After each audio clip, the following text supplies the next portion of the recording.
مقام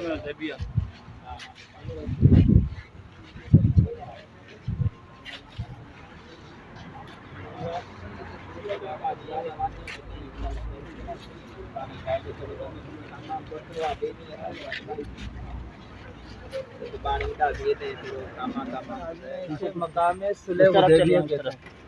جب جو ہے وہ مسلمان مکہ مکرمہ سے ہجرت کر کے مدینہ طیبہ تشریف لے گئے اور کافی وقت گزر گیا کہ حضرات صحابہ کرام علیہ رضوان نے جو ہے وہ عمرہ نہیں کیا، کعبے کو نہیں دیکھا، کعبے کو چھوا نہیں، تو ان کی تڑپ تھی کہ یا رسول اللہ ہم عمرہ کرنا چاہتے ہیں، ہم طواف کرنا چاہتے ہیں، ہم کعبے کو چھونا چاہتے ہیں، ہم کعبے کو دیکھنا چاہتے ہیں۔ حضور نبی کریم علیہ السلام نے ارشاد فرمایا ٹھیک ہے، تو صحابہ کرام علیہ رضوان وہاں سے جو ہے وہ عمرے کا احرام باندھ کر مدینہ طیبہ سے چلے، اور ان کے ساتھ ہدی یعنی قربانی کے جانور بھی موجود تھے۔ تو وہ جب اس مقام پر پہنچے تو آقا کریم علیہ السلام نے یہاں سے حضرت سیدنا عثمان غنی رضی اللہ تعالیٰ عنہ کو اپنا جو ہے وہ نائب مقرر کر کے اور مکہ مکرمہ کی طرف روانہ کیا کہ آپ انہیں مکے والوں کو اطلاع دیں کہ ہم صرف عمرے کے ارادے سے آئے ہیں، ہمارا کوئی اور مقصد نہیں ہے۔ تو حضرت عثمان غنی رضی اللہ عنہ وہاں پہنچے، اور قصہ مختصر کے اس کے پس کوئی بہت بڑا واقعہ موجود ہے، اور پھر سلسلہ ایسا ہوا کہ مشرکین نے خبر اڑا دی کہ حضرت عثمان غنی رضی اللہ عنہ کو جو ہے نا وہ مشرکین نے شہید کر دیا، اور جب وہ خبر اس مقام تک پہنچی تو صحابہ کرام علیہ رضوان نے عرض کی یا رسول اللہ ہم عثمان کے قتل کا بدلہ لیں گے۔ وہ پھر ایک جنگ جیسی صورت جو ہے وہ معاملہ اختیار کر گیا، اور پھر بعد میں معلوم چلا کہ ایسا سلسلہ نہیں ہے،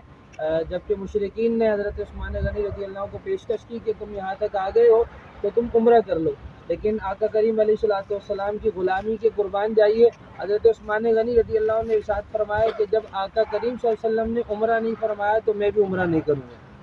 ٹھیک ہے، جب حضور تشریف لائیں گے تو ہم ساتھ عمرہ کریں گے، ہم زمزم بھی پیئیں گے، ٹھیک ہے۔ تو پھر یہاں اس مقام پر ایک معاہدہ ہوا کہ اس سال آپ واپس چلے جائیں اور آئندہ سال جو ہے وہ آپ عمرے کے لیے آ سکتے ہیں، اس سال جو ہے وہ آپ کو اجازت نہیں ہے۔ وہ صلح حدیبیہ کا معاہدہ ہوا، بیت رضوان جسے کہا گیا، یہاں حضرات صحابہ کرام نے حضور صلی اللہ علیہ وسلم کی دست مبارک پر جو ہے وہ بیت کی، عہد کیا،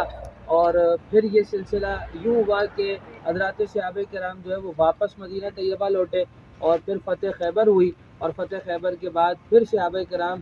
فتح مکہ کی طرف آئے، کعبہ فتح ہوا، اور کعبے کی جو ہے وہ مسلمانوں کی جبینوں نے کعبے کی لذتوں کو لیا، اور پھر وہ وقت آیا اللہ تعالیٰ نے مسلمانوں کو فتح و نصرت عطا فرمائی۔ آج ہم الحمدللہ اس مقام پر حاضر ہیں، اور دعا گو ہے اللہ اس مقام کی برکات ہم سب کو نصیب فرمائے۔ اللہ تبارک و تعالیٰ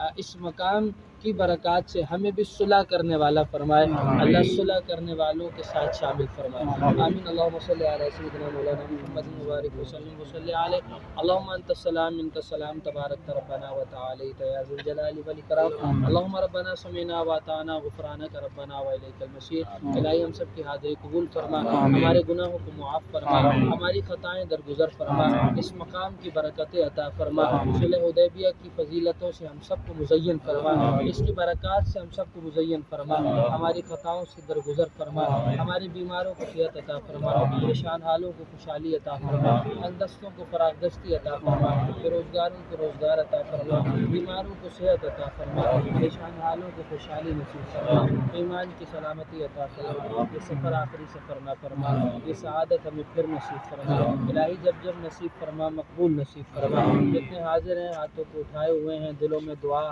التجا تمنا ہے، سب کی دعائیں التجائیں اپنی بارگاہ میں قبول فرما۔ مولا کریم جو ایام رہ گئے اسے تیری رضا کے مطابق گزارنے کی توفیق عطا فرما، مولا کریم ہماری دعاؤں کو مستجاب فرما، ویسے کرنی ٹریول اینڈ ٹورز کو برکات نصیب فرما، مفتی عبدالوارث قادری اشرفی صاحب نفر اللہ مرکزہ کی بےحد مغفرت فرما، ان کے درجات بلند فرما، ہمارے مرحومین کی مغفرت فرما، ہماری دعاؤں کو مستجاب فرما، صلی اللہ تعالیٰ علی خیر خلق محمد و آلہ و صحبہ اجمعین، لا الہ الا اللہ۔